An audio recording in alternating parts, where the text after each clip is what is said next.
Magandang buhay, ito po ang Botardo Channel nag-uulat. Sa kanlurang bahagi ng Pilipinas, may isang kahangahangang lugar na tinatawag na Palawan.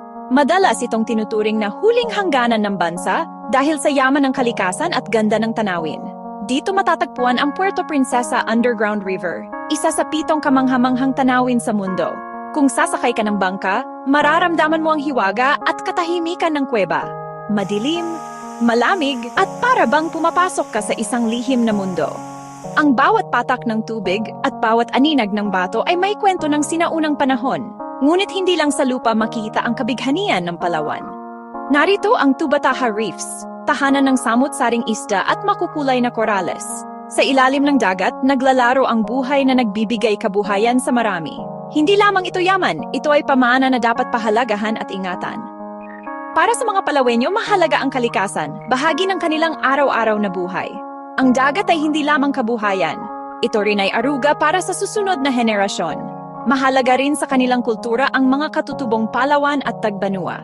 May kanya-kanyang kwento at alamat tungkol sa kanilang mga ninuno at sa lupaing kanilang tinitirhan. Para sa kanila, bawat puno, ilog at bundok ay may kaluluwa. Kaya't marapat lamang itong igalang at ingatan. Ako si Alon. Lumaki ako sa baybayin kasama ang amang mangingisda. Sa bawat hila ng lambat, natutunan ko ang paggalang sa dagat. Ngunit higit sa lahat, natutunan ko ang mga alamat mula sa aking lola. Sinabi niya ang tungkol sa mga diwata ng gubat at mga engkantong nagbabantay sa dagat. Dahil doon, natutunan kong mahalin at pahalagahan ang aking bayan. Nang ako'y lumaki, pinili kong maging isang gabay para sa mga turista. Hindi lang ko ipinapakita ang ganda, kundi ikinukwento ko rin ang kahalagahan ng pangangalaga. Bawat bisita na nag-aaral kung bakit mahalaga ang kalikasan ay nagiging tagapangalaga rin. Sa maliit na paraan, lumalago ang komunidad ng mga nagmamahal at nagbabantay sa Palawan. May mga programang pangkalikasan, mga tanim, mga patrola at mga babatas na nagpoprotekta. Ito ay gawa ng komunidad, mga tao na may puso para sa kanilang lupa at dagat. Kasabay ng kalikasan, buhay din ang kultura, mga tradisyon at paniniwala na ipinamana. Ito ang bumubuo sa pagkatao ng mga Pilipino dito.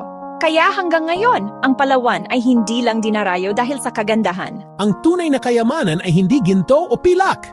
Ito ang kalikasan at kultura, ang ating pana. Ang pag-aalaga ay simpleng kilos, respeto, pag-aaral at pagkilos ng magkasama.